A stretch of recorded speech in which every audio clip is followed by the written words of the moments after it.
उधर भोपाल के जम्बूरी मैदान पर आर्थिक आधार पर आरक्षण समेत 21 मांगों को लेकर करनी सेना का महा आंदोलन जारी है। दिन भर के प्रदर्शन के बाद रात होने पर भी आंदोलनकारी मैदान में डटे हैं और वहीं करनी सेना परिवार के प्रमुख जीवन सिंह शेरपुर समेत 5 कार्यकर्ता भूख हड़ताल पर बैठे हैं। उन्होंने कहा है कि मांगे पूरी होने तक उनका आंदोलन ऐसे ही जारी रहेगा। बता दें, भोपाल प्रशासन ने सभा स्थल पर किसी भी प्रकार की व्यवस्था का इंतजाम नहीं किया है, जिसको लेकर सरकार की मंशा पर विपक्ष के नेता सवाल उठा रहे हैं।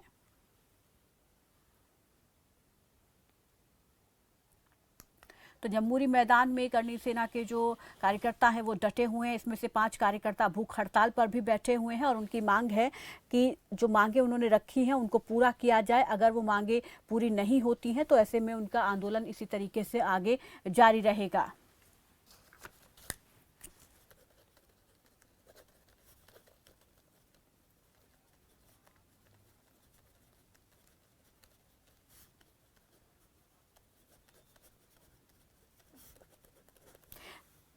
बुरहानपुर से निर्दलीय विधायक हमारे साथ जुड़ गए हैं सुरेंद्र सिंह। सुरेंद्र जी नमस्कार, स्वागत है आपका खबर फास्ट पर। नमस्कार मैम, क्या हाल चाल आपके?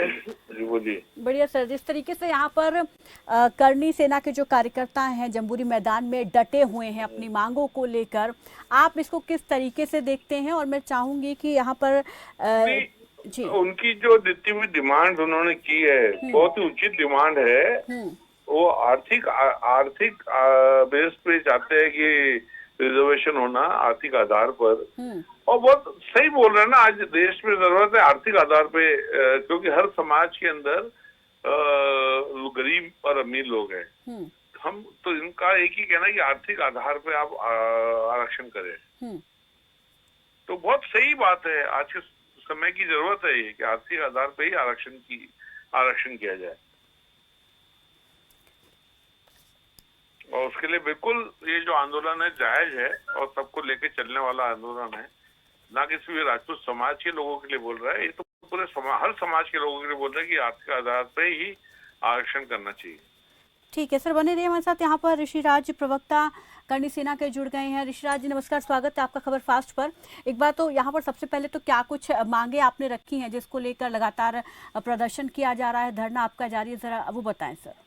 हमारी मुख्य मांग है कि आरक्षण को आर्थिक आधार पर लागू किया जाए। दूसरी हमारी सबसे बड़ी मांग है कि एट्रोसिटी एक्ट में जो संशोधन किया जाए, उसमें बिना जांच जो गिरफ्तारी हो रही है उसमें संशोधन किया जाए। जो वास्तव में गुनहगार है, जो दोषी है, उसको गिरफ्तार किया जाए। उसके बाद में किसानों के हक की बात है, सैनिकों के हक की बात है, लेबर क्लास के हक की बात है।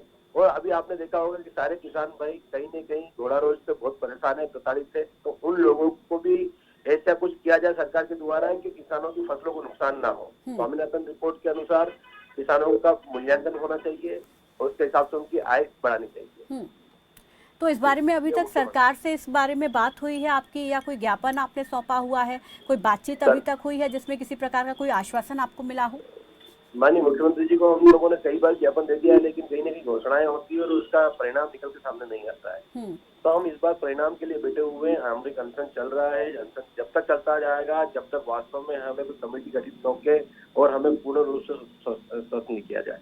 और इसमें आपको किस किस का सपोर्ट मिल रहा है? कौन कौन आपके समर्थन में है इन मांगों को लेकर?